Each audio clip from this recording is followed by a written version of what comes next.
എന്താണ് മറിയം? എന്താണ് മറിയം എന്ന് പറഞ്ഞാൽ റാമ എന്ന് പറഞ്ഞാൽ ലക്ഷ്യം വെക്കുക എന്നാണ് അതിന്റെ അർത്ഥം. അതിനാണ് മറിയം ഉണ്ടായത്.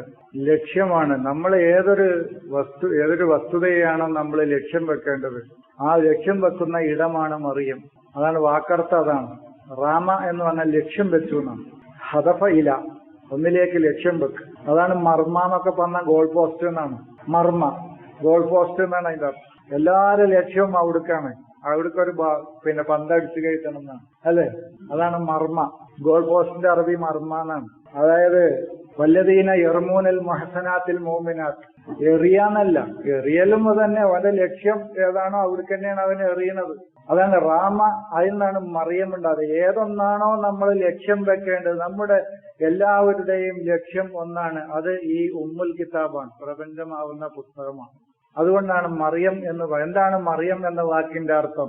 മറിയം എന്ന വാക്കിന്റെ അർത്ഥം നാം എന്ത് ലക്ഷ്യം വെക്കുന്നുവോ ആ ലക്ഷ്യസ്ഥാനമാണ് നമ്മുടെ മറിയം.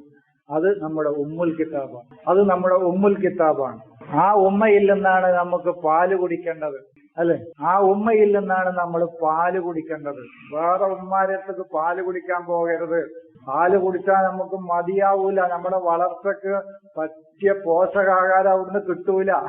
എല്ലാ മനുഷ്യർക്കും ആശ്രയിക്കാനുള്ള, ലക്ഷ്യം വെച്ച് പോകാനുള്ള ഏക പുസ്തകം ഈ അൽ കിതാബാണ്. ആ അൽ കിതാബ് എന്ന് പറയുന്ന അതാണ് നമ്മുടെ ഉമ്മ, അതാണ് നമ്മുടെ ഉമ്മുൽ കിതാബ്. ഏത് മനുഷ്യനും അവന് ലക്ഷ്യം വെക്കാനുള്ള ഏക പുസ്തകം, അവന്റെ മുമ്പിൽ എന്നും പ്രസിദ്ധീകരിക്കപ്പെട്ട അവന്റെ മുന്നിലുള്ള ഏക പുസ്തകം ഈ പ്രപഞ്ചം. എല്ലാവർക്കും തേടിപ്പിടിക്കാവുന്ന പുസ്തകം.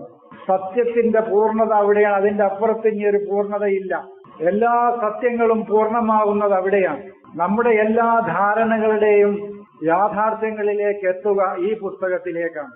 അതിന്റെ അപ്പുറത്ത് ഇനി ഒരു സത്യമല്ല. അതാണ് കിതാബും മൻഷൂർ, ഇവിടെ പ്രസിദ്ധീകരിക്കപ്പെട്ട പുസ്തകം. ഇത് കിതാബും മസ്തൂറാണ്, എഴുതിയ പുസ്തകങ്ങൾ. ഇതും ഉപയോഗിക്കാം. അതാണ് കിതാബും മസ്തൂറും ഉണ്ട്, കിതാബും മൻഷൂറും ഉണ്ട് ഖുർആനിൽ. കിതാബും മൻഷൂർ ഈ പ്രപഞ്ചാണ് നമ്മുടെ മുമ്പിൽ പ്രസിദ്ധീകരിച്ചു വെച്ചിരിക്കുകയാണ്. അതിനതിലെ ഒരു ഉറുമ്പിനെ പോലും നിരീക്ഷിക്കാൻ മനുഷ്യൻ തയ്യാറല്ല. പിന്നെന്താ അവന്റെ പുസ്തകം അവൻ കാണുന്നത്? പിന്നെ കാണുന്നത് ഇവൻ അന്ധനാണ്.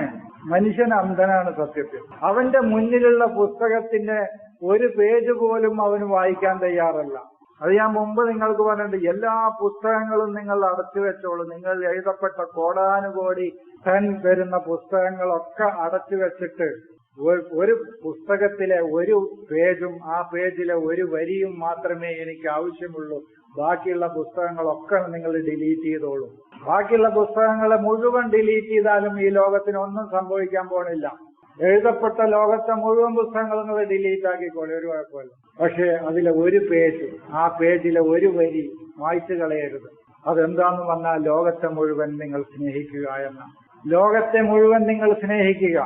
നിന്റെ പകയുടെയും വിദ്വേഷത്തിന്റെയും അസൂയയുടെയും കിബറിന്റെയും മുഴുവൻ വരികളെയും മുഴുവൻ നിങ്ങൾ ഡിലീറ്റ് ചെയ്ത് കളഞ്ഞിട്ട് ഈ ഭൂമിയിലുള്ള സർവ്വത്തിനെയും സ്നേഹിക്കുക എന്ന ഒരൊറ്റ വരി മാത്രം മതി ഈ ഭൂമിയിൽ മനുഷ്യന് സുഖമായി ജീവിക്കാൻ. അതാണ് അവന്റെ മുന്നിലുള്ള ഏക പുസ്തകമാണ് ഈ അൽ കിതാബ്. അതിന് വേണ്ട അതാണ് ശരിക്ക് എന്റെ അഭിപ്രായത്തിലെ അട്രാക്റ്റീവ് ഫോഴ്സ്, ആകർഷണ ബലം എന്ന് പറയുന്നത് അതാണ് ഭൂമിയുടെ ഗുരുത്വാകർഷണം.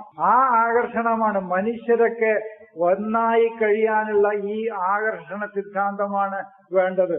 മറ്റത് വേണ്ടാന്നല്ല പറയുന്നത്. തന്നിലേക്ക് അടുപ്പിക്കാനുള്ള ഒരു തത്വസംഹിതയാണ് അതിന് കിട്ടുന്നത്. പഠിച്ച ആളുകളൊക്കെ, ഈ ഗുരുത്വാകർഷണം വിശദീകരിച്ച ആളുകളൊക്കെ അതിൽ നിന്ന് കണ്ടെത്തിയ ലോകത്തിന് കൊടുത്ത ഒരു അഖ്ലാഖ്, ഒരു സംസ്കാരം അതാണ്. അത് അതിന്റെ ഫിസിക്കൽ സൈഡ്. പിന്നെ ഊർജതന്ത്ര സൈഡ് അത് അങ്ങനെ ഉണ്ടെങ്കിൽ തന്നെയും മനുഷ്യരാശിക്ക് അതിൽ നിന്ന് പഠിക്കാനുള്ളത് തന്നിലേക്ക്, എല്ലാത്തിനെയും തന്നിലേക്ക് അടുപ്പിക്കാനുള്ള ആ സംസ്കാരം മനുഷ്യൻ ഉൾക്കൊള്ളണം എന്നാണ് അതിൽ നിന്ന് പഠിപ്പിക്കുന്നത്. ഭൂമി അതാണ് ചെയ്യുന്നത്. എല്ലാം തന്നിലേക്ക് അടുപ്പിക്കുക, അകറ്റാനല്ല. അതാണ് എല്ലാവരെയും സ്നേഹിക്കുക എന്ന ഈ തത്വസംഹിതയാണ് അവിടെ പഠിപ്പിക്കുന്നത്. അതാണ് പിന്നെ താക്കത്തിൽ ജാതിബി, അതായത് ആകർഷണ ശക്തിയെ കുറിച്ച് ഉള്ള തിയറിയിൽ നിന്ന് പഠിപ്പിക്കാനുള്ളത്. അതാണ്. അപ്പോൾ മറിയം എന്ന് പറഞ്ഞാൽ അതാണ് നമ്മുടെ ഏതൊന്നാണോ ലക്ഷ്യം വെക്കുന്നത് ആ ലക്ഷ്യം വെക്കുന്ന ഇടം, അത് ഈ ലോകാണ്, ഈ പ്രപഞ്ചാണ്. അതാണ് നമ്മുടെ ഉമ്മുൽ കിതാബ്. അതാണ് നമ്മുടെ മുമ്പിൽ തുറന്നു വെക്കപ്പെട്ട പുസ്തകം. അത് നമ്മുടെ മുമ്പിൽ പ്രസിദ്ധീകരിക്കപ്പെട്ട പുസ്തകമാണ്. എല്ലാവർക്കും വായിച്ചു നോക്കാം. ഇത് വായിക്കാൻ അറബി അറിയണവർക്ക് ഇത് വായിക്കാൻ പറ്റുള്ളൂ. അതിനെ ആഴത്തിൽ അറബി അറിയണം, എന്നാലേ ഇത് വായിക്കാൻ പറ്റുള്ളൂ.